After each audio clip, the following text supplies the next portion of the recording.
Hello everyone, welcome back to the channel. In this video, I'll show you how to take a screenshot on a Lenovo laptop. Option 1, press Windows plus print screen. The easiest way to capture your entire screen is by pressing the Windows key plus print screen together. Your screen will briefly dim, which means the screenshot has been taken successfully. To find it, open File Explorer, click on Pictures, then open the Screenshots folder. Your screenshot will be saved there automatically. Option 2, use the Snipping Tool. If you want to capture only part of the screen, press Windows plus Shift plus S.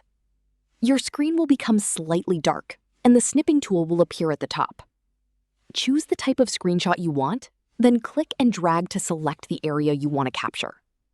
The screenshot is copied to your clipboard. Click the notification that appears, then save the image by clicking the Save icon. That's it. These are the easiest ways to take a screenshot on a Lenovo laptop.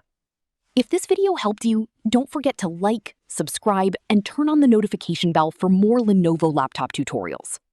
Thanks for watching, and I'll see you in the next video.